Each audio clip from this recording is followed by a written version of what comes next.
What's going on, folks? Ted from Nerd Immersion here, and as promised, we're doing the TLDR versions of the various things that I covered in my lengthy 5 hour long live stream talking about what's coming up and what's out now in Unearthed Arcana Playtest packet number 7.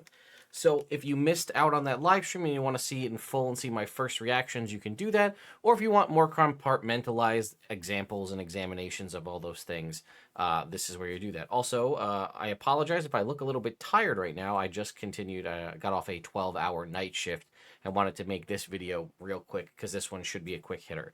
So what's changed? What's the TLDR of Weapon Mastery, the brand new system that's been introduced over the course of the various options of these Unearthed Arcana? Well, the big change we have here is that heavy weapons, which is something, this is actually not even tied to weapon mastery, this is weapons in general.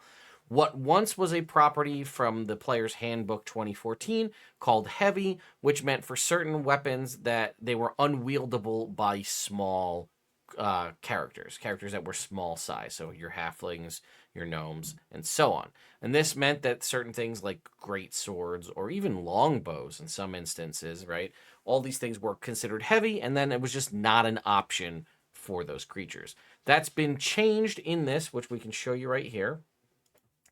And it is now based on your strength score or your dexterity score, and it's pretty simple. The only change is you now need to have 13 in whatever the associated score is. So if it's a melee weapon, then it's a strength score of 13. If it's a dexterity ranged weapon, then it is a dexterity score of 13. That's it, which is pretty nice because now you're not locking some of those really high damage, interesting long range for something like the longbow, or high damage, something like the greatsword or the maul, is now not locked behind only being a medium-sized character. The other major change that they have is they removed the property that was called Flex. This was, again, a weapon mastery property, and what it had done was allowed any versatile weapon to do the versatile weapon's worth of damage, but one-handed. So, for example, if you had a longsword, you can wield it with one hand for a d8 damage, or two hands for a d10 damage.